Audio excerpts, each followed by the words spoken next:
the Sweet 16 matchup with the Providence Friars and the Kansas Jayhawks. And Providence really, I think, has been playing the disrespect card from the outset of this tournament. Everybody, that was the dandy, darling underdog there, the South Dakota State Jackrabbits against the Providence Friars. And Providence rates very high, poorly, if you will, as far as fortunate wins or, the luck that they have experienced throughout the entire season in the Big East. But I think the competition that they played in the Big East, I mean, you look at the Big East all the way down to St. John, Xavier, that conference was very tough. So I actually was ready to go the other way with Providence against South Dakota State.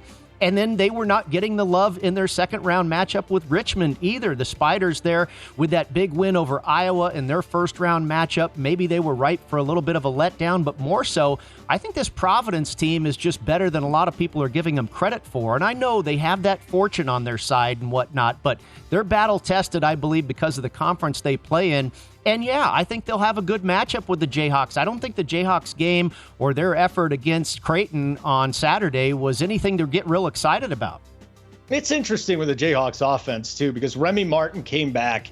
He's one of the best in the business. He was the preseason Big 12 Player of the Year. His teammate Ochai Agbaji ended up winning it because Martin was out most of the year. So Martin is just a flat-out scorer. I feel like it's something that Kansas hasn't had since Frank Mason a few years ago, where you just put the ball in his hands and the guy can put it up. But I also feel like Agbaji has had to try to understand his new role. David McCormack has a bad foot. A lot of things that are a little unsettling with Kansas, but let's face it, they're the much more talented team, up and down. And I know Bill Self says this isn't the most athletic, talented team. I think this is an extraordinarily talented team when you compare it to the rest of this field.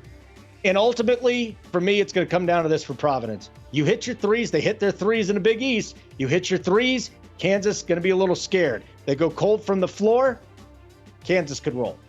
It looks like money on Providence and the over is where the early betting has started. Kansas opened up as an 8.5-point favorite with a total of 139.5. The total currently up to 141.5.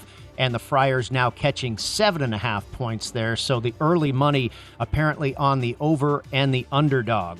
Get prepared for all the madness with daily best bet emails. Plus, full access to VEASAN through April 5th for only $19 at VEASAN.com/madness.